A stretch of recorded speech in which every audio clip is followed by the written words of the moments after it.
Selamat siang investor, kembali bersama saya Melina dari Mexico Futures. Pada kesempatan kali ini kita akan membahas berita seputar saham dan juga minyak. Bursa saham Amerika Serikat membalikkan kerugian sebelumnya dan berakhir di zona hijau pada akhir perdagangan Kamis waktu setempat atau Jumat waktu Indonesia Barat.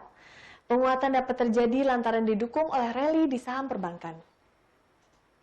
Jumat 26 Juni 2020, indeks Dow Jones Industrial Average melonjak 299,66 poin atau 1,18% menjadi 25.745,60.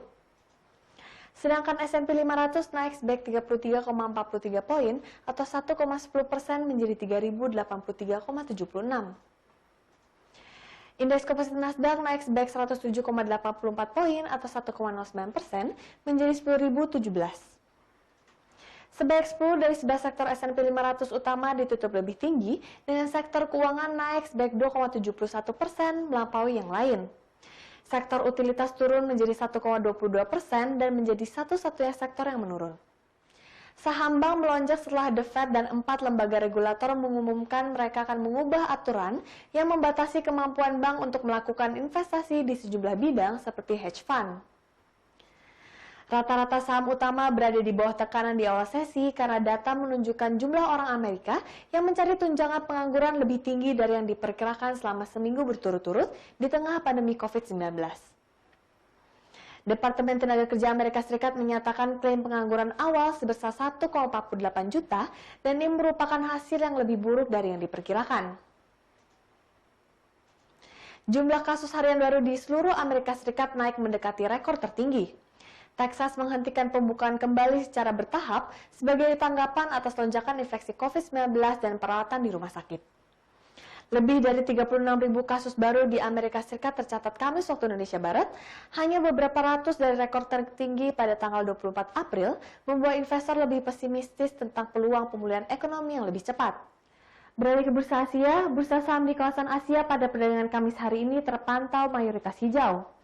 Penurunan hanya terjadi di bursa saham Hong Kong yang mengalami lagging setelah kemarin perdagangan libur di saat bursa lain di kawasan benua turun. Di Jepang, indeks Nikkei terbang 0,97% setelah rilis data indeks harga konsumen bulan Juni oleh Biro Statistik Jepang yang menunjukkan terjadinya inflasi 0,2%. Angka ini sesuai dengan ramalan konsensus dan hal ini tentu baik mengingat jika terjadinya inflasi artinya daya beli masyarakat Jepang kembali pulih. Bulan Mei tersendiri tercatat juga inflasi 0,2%, sedangkan bulan April tercatat terjadi deflasi sebesar 0,1%. Sementara itu di Korea Selatan, indeks Kospi naik 0,87% setelah rilis data indeks keyakinan konsumen bulan Juni oleh Bank of Korea yang di angka 81,8 yang naik tinggi dari bulan lalu yang hanya sebesar 77,6 setelah sebelumnya menyentuh titik terendah di angka 70,8 di bulan April. Di Singapura, indeks STI terapresiasi 0,90% jelang rilis data produksi industri bulan Mei oleh Biro Statistik Singapura. Konsensus memprediksi akan terjadi kontraksi sebesar 6,6%. Perlu dicatat bulan April sendiri produksi industri negeri Singa terjadi pertumbuhan sebesar 13%. Sedangkan bursa saham Hong Kong Hang Seng terdepresiasi 0,43% dan dari dalam negeri indeks harga saham gabungan terpantau naik tipis sebesar 0,12% ke level 4.902,70. Untuk bursa saham China hari ini sedang libur menyusul perayaan festival Perahu Naga. Sedangkan di bursa lokal indeks harga saham gabungan atau IHSG diprediksi kembali turun pada perdagangan akhir pekan ini. Prediksi tersebut meneruskan pergerakan indeks saham yang kemarin turun 1,37% menjadi 4.896,73. Analis memprediksi IHSG pada hari ini berpotensi turun dengan rentang 4.789 hingga 4.971. Sentimen negatif berasal dari pasar saham global maupun regional yang berada di dalam tekanan. Ditambah lagi melemahnya nilai tukar rupiah yang memberikan dampak negatif terhadap pergerakan IHSG. Momentum tersebut menyebabkan koreksi wajar yang dapat dimanfaatkan oleh investor untuk mengakumulasikan pembelian dengan target jangka pendek. Beralih ke berita komoditas, harga minyak dunia merangkak naik pada perdagangan Jumat hari ini waktu Indonesia Barat. Kenaikan tersebut dipicu optimisme pasar terhadap permintaan bahan bakar minyak yang mulai pulih di seluruh dunia.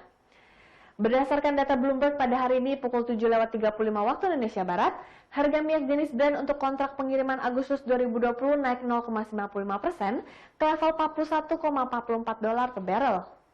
Sedangkan harga minyak jenis West Texas Intermediate Amerika Serikat untuk kontrak pengiriman Agustus 2020 naik 0,88% ke level $39,06 per barrel. Data satelit menunjukkan ada peningkatan lalu lintas di China, Eropa, dan Amerika Serikat. Analis kemudian menilai hal ini sebagai pemulihan permintaan BBM. Perusahaan teknologi lokasi TomTom menyatakan lalu lintas di jalan kota Shanghai dalam beberapa pekan terakhir lebih padat dibandingkan periode yang sama tahun lalu. Sedangkan lalu lintas di Moskow hampir sama pada tahun lalu. Namun pergerakan harga minyak tertahan lonjakan kasus baru COVID-19 di Amerika Serikat. Hal ini diproyeksi menghambat pemulihan permintaan BBM. Sentimen negatif lainnya berasal dari prospek peningkatan produksi minyak mentah Amerika Serikat. Hal itu berdasarkan survei Dallas Federal Reserve Bank terhadap para eksekutif di wilayah penghasil migas utama di negara tersebut.